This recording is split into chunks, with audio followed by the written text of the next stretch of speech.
Hello everyone, welcome back to the channel. I'm Lee, this is Sam from FPL Family, and if you're new to the channel, maybe this is the first, maybe you've just seen this video and you thought, who the hell are these people?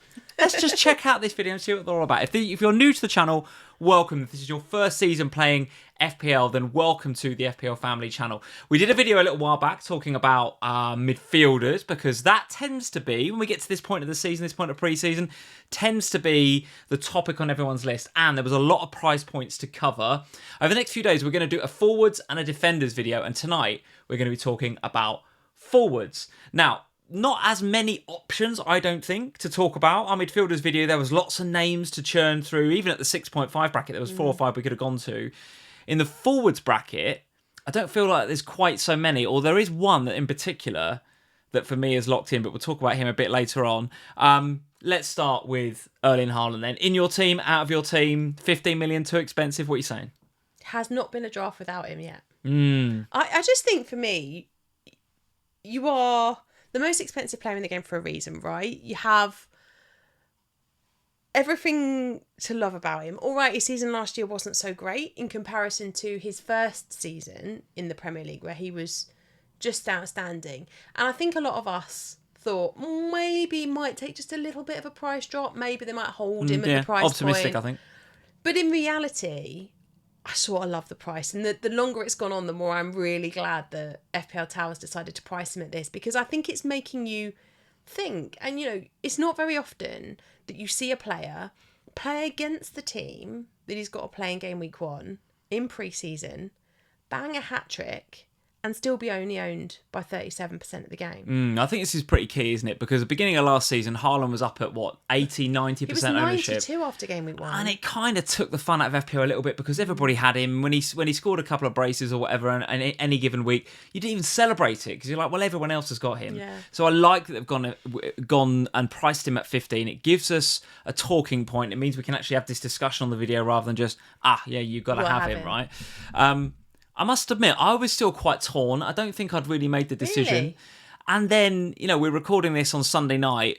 Was it early this morning or maybe yesterday, wasn't it? The Saturday. Last night, overnight, yeah. Chelsea played Manchester City, and within about 4 or 5 minutes, he'd got a penalty and a goal. And then he finished off the job late on in the game and scored a hat-trick. And as fate would have it, they are playing Chelsea in game week 1. Yeah. So for Where me... he braced last season. Where he braced last season. So for me, that was almost kind of the confirmation bias kind of that I needed. The fact that I was thinking a bit torn but leaning towards yes. Now I'm like, well, I've got to go there. I mean, 5 goals in pre-season, only 1 blank, a whole summer off because obviously Norway didn't go off to the Euros. I just can't understand. Like, I get it in some ways because of the price. But really, I think there's going to be a lot of managers that are going to spend a lot of uncomfortable days. Yeah. Watching Manchester Make a City. case against him, though, because we can easily go a whole video just going, you got to have him, he's great. Make a case against him. I think it's really hard to make a case against it. I mean, you can, because if you do, you can maybe go with a front three that's got Isak and Watkins in it, and maybe it has somebody like if the rumours come to fruition, maybe you can have a Solanke in there and have the Spurs forward if that's what ends up happening. Or you can go for 3 of the more premium more premium forwards without having Haaland, and that also then allows you to maybe go for a Salah and a Son, or a Salah and a Palmer, or a Salah and a Saka. It does mean you can have more of a squad, doesn't it? Because I've seen a few Haaland-less drafts out there, and I think to make the case for not having Haaland, you can suddenly have Gabriel and Guardiola at the back with maybe another Porro, say, a 5.5. You can have a pretty elite defence, M3. You can even have a decent keeper if you want. Yeah. Then you're not sort of shopping around in the Rodgers and the Minters and the sort of Harry Winkses. We sat here on the midfielders video, and I said to you, which midfielder is most locked in? And you went, it's Harry Winks. I was like, what are you talking about? Well, that's because you've got Haaland in your draft. So I think the case against it is you haven't got to shop around in the bargain basement in either your midfield or your forward line, because you can have a stronger squad. And there will be some managers out there thinking about playing the bench boost in game week 1. There's definitely a bit of narrative towards that. Hard to do, I think, if you're going to go with Haaland, because you've got to have a Winks or a Pedro or somebody cheaper along the line somewhere. Yeah, but in reality, I'm not planning to. I think there'll be a lot of managers out there that go, well, I'm having Haaland, I'm going to have him all season. So in which case, your bench is always going to be slightly odd. It's never going to be premium picks that you're going to have the luxury of having there.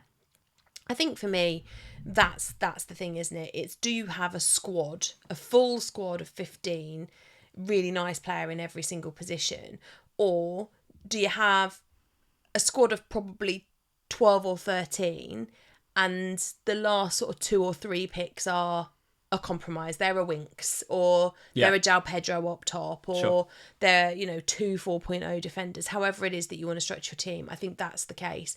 And I think the other issue I have with going without Haaland is that we don't have any security around like the Foden position or anything like that. And that for me makes going without Foden for the first couple of weeks something I would not be going without Haaland for the first couple of weeks. Yeah, because I think you can't. You said going without Foden for the first couple of weeks. They're going to be going without him, aren't they? Got it. In reality, he's not back yet, and they're not expecting to play in the Community Shield. I don't think he's going to get regular starts at that point.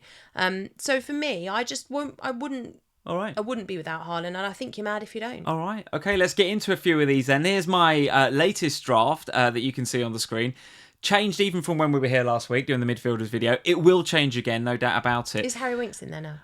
Harry Winks currently not in the team, Sam. Not in the team. My current front line is Haaland. He is currently in right now, but we've done plenty on him already. The other player that hasn't left my draft yet is the man on your screen right there, is Alexander Isak. Now, there is a little bit of talk about maybe a shoulder injury that he picked up in a friendly, so we do have to keep a bit of an eye on that. But assuming that's okay, listen, I've got all the time in the world for Isak. He's on penalties. He's going to be, I think, pretty talismanic for a fairly attacking, from a fluidity perspective, they're going to be pretty attacking, I think, Newcastle. And the fixtures look so good indeed. Currently, in 55% of teams, which is the most selected out of all the forwards. So you can see why, right? You can see why. Yeah, you can. And I mean, it's interesting, isn't it, I think, with Isak, because, like you say, did pick up that shoulder injury. However, it did happen during the game. He did continue to play the game afterwards.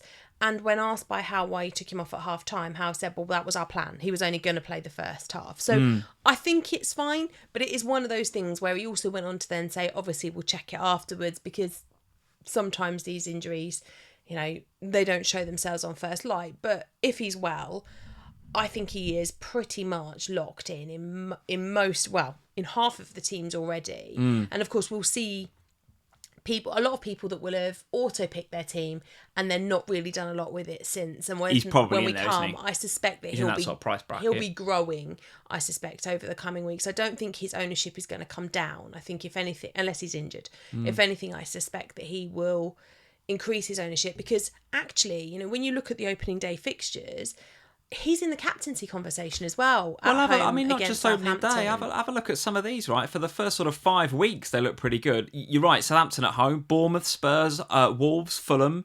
Gets a little bit trickier then with City, and then Everton away is a tricky fixture, because, some of us are going Mikalenko, Pickford. We're expecting better things defensively from Everton. But that first 5 there, for those that are going without Haaland, for those brave enough to go without him, he looks a pretty good captaincy pick, doesn't he, Isak, for game week 1? Certainly for game week 1, yeah. I mean, Haaland, you've got obviously the away game against Chelsea, and we said at the beginning he did brace there last season, and obviously has then got a hat-trick against them in pre-season this year.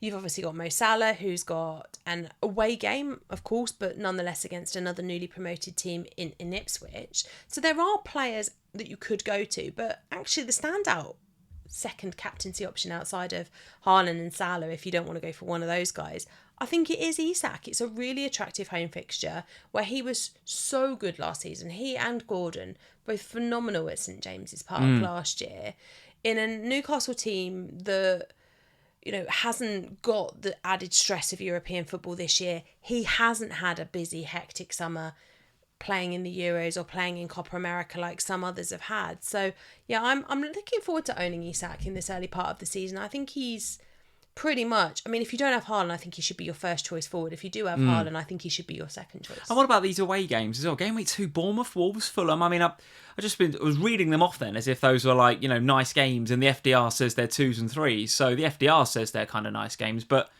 I don't know, Bournemouth away, Wolves having a good pre-season, Fulham away, not going to be easy, and then Spurs, obviously a tricky game up at St James's, despite what you said, how good they are, I agree with you, but, Spurs will be a tough game. If you take Southampton at home out of the equation, Do you think as many of us would be going for Isak, and maybe even for those that are looking at Isak Gordon double up? That's one of the reasons I'm not looking at Gordon, is because I want Isak quite so much. Obviously, Isak's, I think, nailed in my team. The double up offensively, particularly with those 3 away games, I'm not mega on it. That might change. I'm not mega on it, but I can see why people will go there. I think you look at those away games, the Bournemouth game, the Wolves game in particular, those two. Those defences aren't watertight. There's definitely goals away on the road against Bournemouth and against Wolves. Fulham, not tons though. They're difficult games then. No, I think there'll be goals there for Isak. I think Wolves and Bournemouth equally will get goals in return. I think those are scoring games for both sides, but right. I would expect that if Newcastle are scoring goals, that Isak will be a big part of that. I think the Fulham game is much more difficult because Fulham actually defensively have been really solid traditionally. So let's see. But for me, I think maybe the Southampton game skews it in his favour, but there's still a lot of nice fixtures in those opening few weeks. All right, well, let's talk about a favourite of yours. I noticed I've got this on defenders, so I need to put it on forwards. Here we go. Let's put it on forwards. And let's have a look at a favourite of yours. If we go a little bit further down here, here we go. Rodrigo Muniz. Only, I say, it's a reasonable amount, but only in 6.6% of teams. Currently the 11th highest owned player or forward in the game, let's say. And again, the FDR's looking pretty good. I mean, Manchester United away, clearly going to be a challenging game at Old Trafford, but it's the opening day. You never know. It's going to be on TV. First team to kick a ball this season, Man United and Fulham. They've got so many injuries as well, Manchester United haven't looked great in pre-season, and in defence haven't looked great in particular. Then it's Leicester, Ipswich, West Ham at home, Newcastle at home, Forest away. You can see why Muniz is popular, but I'm kind of surprised that he's as low as 6.6, you know. Arguably, you look at the fixture rating, there's only a couple of games in there that I don't like. Obviously, there's the game in game week 7 against Manchester City away. That's don't fancy that, horrible fixture, but that's fine. He's your third forward. Pretty much you probably can bench him in that one, depending upon how the rest of your team is set up. I'm also not hugely keen on the Aston Villa game that follows that one, because Villa have been so good since Emery arrived. 19th of October, they're going to be worrying about Europe and stuff by then, Villa. They will be, absolutely. And of course, Champions League is a lot different this year, more matches. Some of those games are going to be on a Thursday evening rather than a Tuesday and a Wednesday like they traditionally have. So all of that's going to play a big part. Muniz currently is my third forward in the game. In my current draft, I've got him. And there's a couple of reasons for that. One, I really like the Fulham fixtures. They sit right up the top of the fixture difficulty when you run it through about game week 10, game week 11. So they're really nice opening set of fixtures. I am one of these managers that even with the new news about rolling transfers, I still like to wildcard as late as I can with the first wildcard, because it enables me to then delay my second wildcard, and that feels important. And particularly this season when there's a lot of variables in people's teams. There's, have you got Haaland or not? Have you got Salah or not? Have you got all of these other picks? And it is, I mean, you look at the ownership figures and players aren't owned by huge numbers. Even the most highly owned are still only in the sort of 50s. And that's going to make for a really interesting FPL season. And so for me, that makes me want to hold that wild card even longer if possible, because it gives me the opportunity to watch as much game time as possible, really understand the fixture runs and who's looking promising and who isn't. And so with Muniz, I think he gives us a nice opportunity to just pick a player, barring an injury, who plays regularly for Fulham. And I also like the business that Fulham are doing in the transfer window. They're going out, they're spending money. Smith Rowe, a good signing. Smith Rowe, they've got Pereira there, obviously. There's a lot of nice attacking options in that Fulham team now, and I think that only bodes well for Muniz. No penalties for Muniz though. We're expecting, I think, Pereira to be on them. But nevertheless. But you can't own every penalty taker from every club. This year we're seeing the penalty takers priced slightly higher. It's why Foden hasn't. He's in at 9.5 rather than the Sons and the Sakas who have come in at 10. You know, they've priced the forwards and the midfielders that take the penalties just slightly higher, and so that means that you are looking then for the value elsewhere. And I think, yes, he might not have penalties, but we did see a really nice end to the season for him last year, and hopefully can continue that this season. Okay, all right. Well, nicely priced at 6 million. Another that's nicely priced currently in my team, Joao Pedro at 5.5. We're going to go back up to the top in some of these more premium ones in just a second. But tell me about Joao Pedro then. Fixtures a little bit mixed for Brighton going into the new season. Everton, United, Arsenal, before it gets a little bit easier with Ipswich, Forest and Chelsea. Joao Pedro then, 5.5, probably on penalties. Likely to be, I would say, first choice for Brighton. Despite the fixtures, this is a mistake, isn't it? 5.5, FPL got this wrong. I don't know, Lee, because when the game first went live, I was like, yeah, Joao Pedro all day long. But then the rib injury happened. He missed a chunk of pre-season. He didn't go on the Japanese tour. He is now back in training.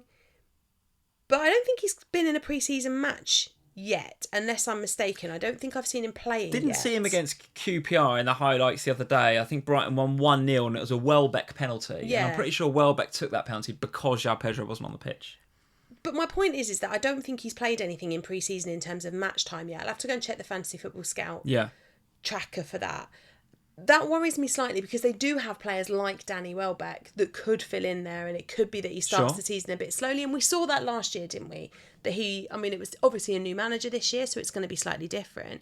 But we did see a lot of rotation for Joao Pedro in those early weeks, and when he was playing, he would score the penalties, and that was great. And then he just wouldn't start for a little bit, and then it was a frustration for managers. At 5.5, I think it's worth a punt.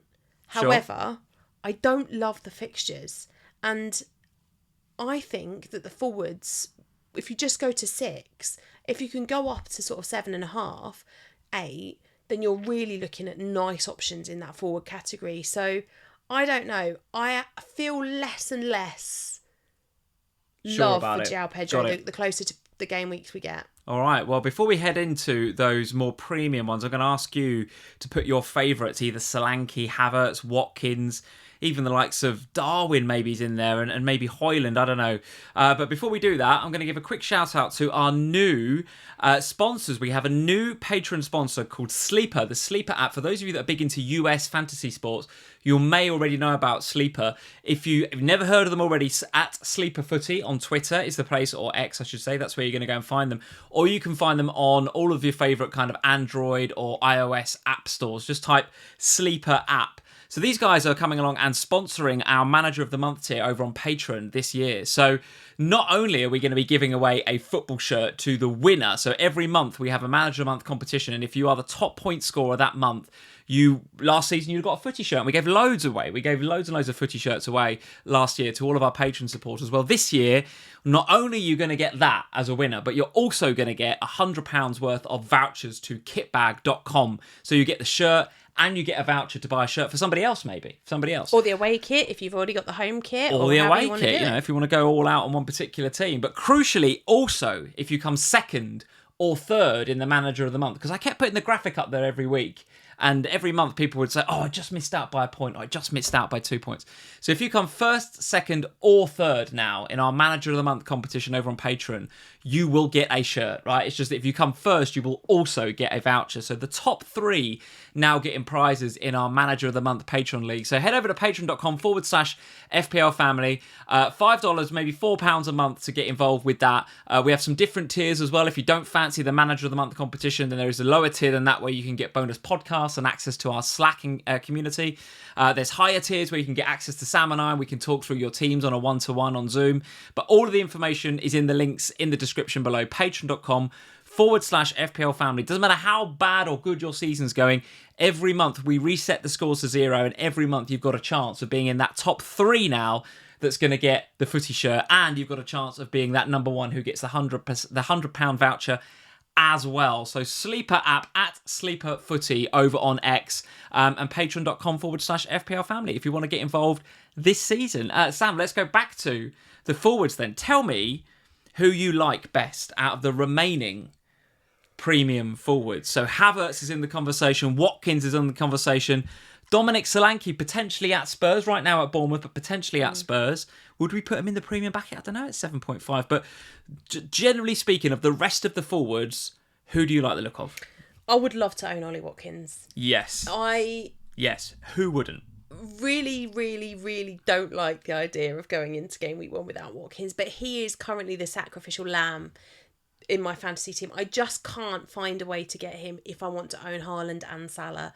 And it is not a nice feeling because we know 52.5% teams. Yeah, he's in hurt, a lot of he, teams. if you don't have him. He will hurt more than most if you don't own him. He's not going to hurt Haaland levels from last season, but he's still going to hurt your rank if you don't have him. We don't know yet really who's on penalties at Aston Villa because obviously Douglas Luiz has now left and he was their penalty taker. We're not really sure yet who's taking over, whether that's going to be Watkins or somebody else. At 9 million, he just feels a little bit too much. I don't know, I think that's good value at 9. I honestly do. I'm not saying I don't think he's good value. I'm just saying it's very hard to find 9 million for your second forward. It is. And there's been a lot being made online about this overperformance of assists. You can see that in the stats here, guys, right? So 19 goals against an XG of 16.74 last season. So a little bit of overperformance there.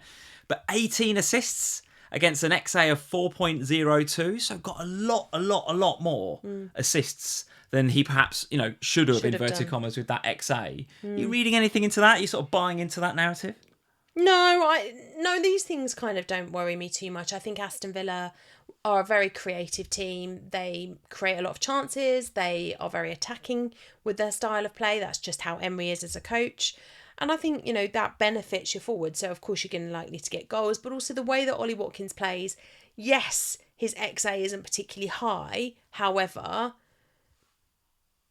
that doesn't worry me. I think if we lose a few assists next season in favour of more goals because he takes over the penalty responsibility, then that's not necessarily going to be a bad thing. I think for me, he's the one I would like to have, but I just can't physically work it. All right. Unless I lose one of my big hitters in Salah or Haaland. All right. Can't tempt you with the Watkins then. What about Havertz or who did I mention before? Talking about Solanke maybe. Darwin at 7.5. Some good value in there, no? There is, and I think it's difficult, right? So Havertz is now back with Arsenal. He has rejoined the squad, played a part in both of their last two matches. I think he played 69 minutes against Liverpool and 19 minutes in the match before. So he's not had a huge amount of pre-season match time because, of course, was away at the Euros with Germany. Has scored, but no assists so far from him. We are seeing him maybe out of position the wrong way.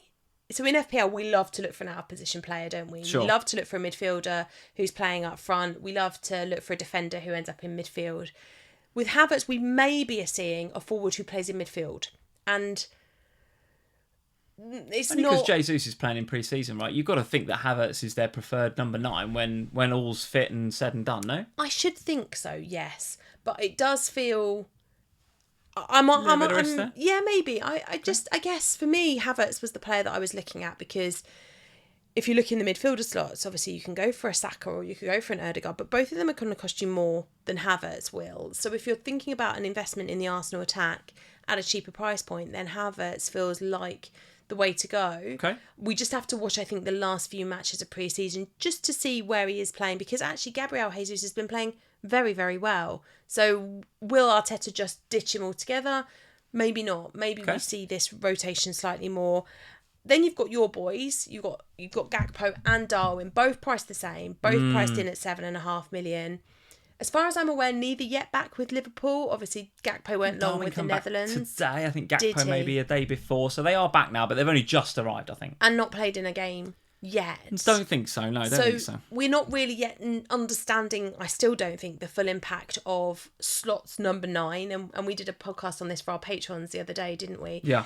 We still don't really know who his number 9 is going to be. One more friendly for Liverpool, Sevilla, I think, on the 11th, of August. Yeah, so we'll see how that game plays out because obviously we'll have most of the squad back by then, or probably all of the squad back by then, given Liverpool's opening game is on the 17th because you're the lunchtime kickoff. We are the lunchtime kickoff. As usual. But I think for me, I don't know how I feel about Darwin. I've been there. I've been bitten once before. I can only see him being low down. We've all been bitten before, haven't we? And I can only see him scoring lower in the bonus points this year because he loves to shot off target, that boy. He does.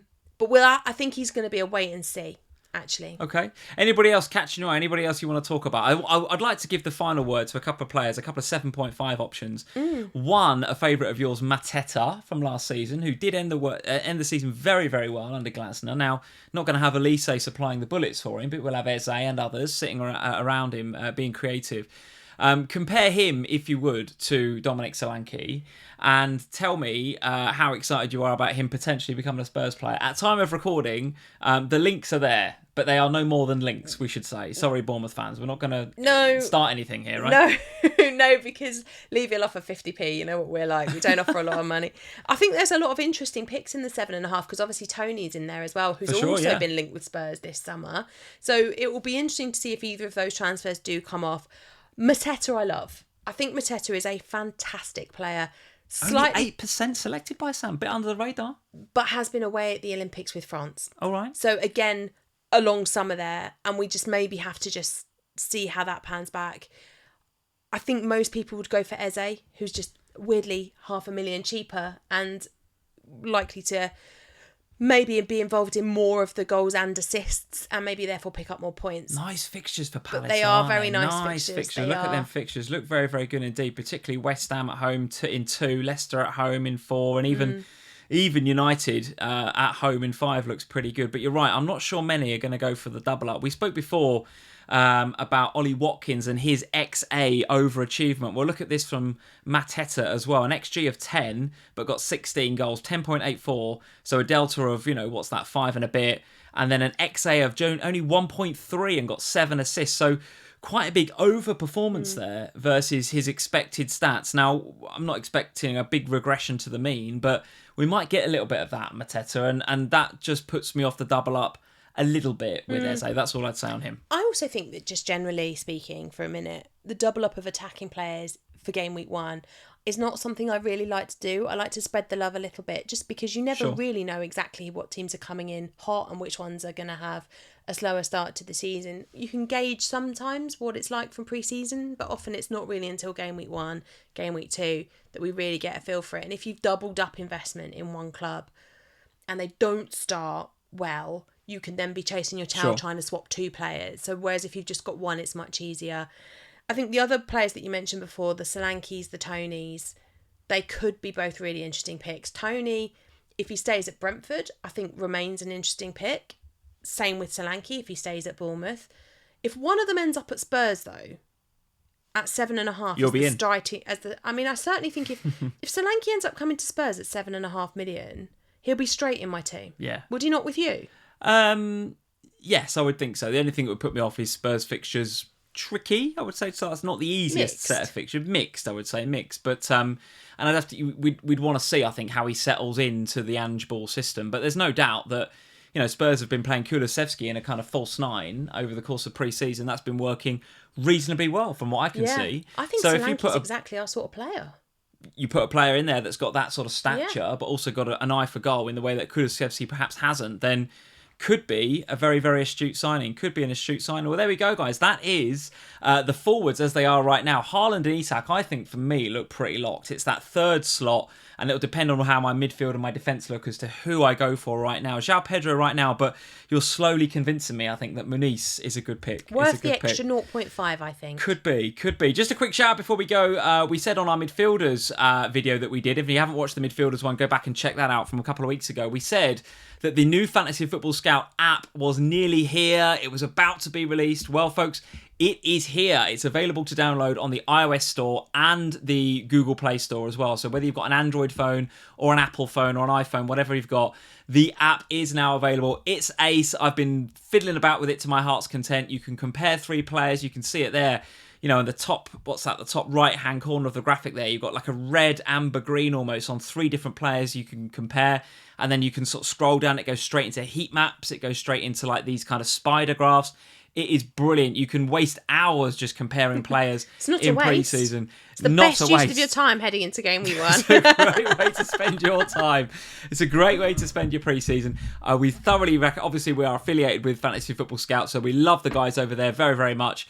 But even if we weren't, we would be on this app like a dog on a slipper. Absolutely brilliant this app is. So get onto that, download it from your favourite app store, and then go compare Joao Pedro, Haaland, Muniz. Go and compare all these guys and see who you think the best forward is. Get in the comments below, guys. Leave us a like, hit that subscribe button if you're new around here, and get in the comments. Haaland, Isak, locked in for you. Who's your third one going to be? Is it a cheapie like Joao Pedro and Muniz? You fancy Muniz? I quite still like Joao Pedro. Or are you going to splash out on a 7.5? Would you buy Dominic Solanke if he went to Spurs? I will. Comment yes, I would buy Solanke in the comments below. Come on, Daniel Levy. Get your finger out, Daniel Levy, and get him signed. Guys, leave us a like, hit subscribe. We'll see you next time. Cheers. Bye, guys.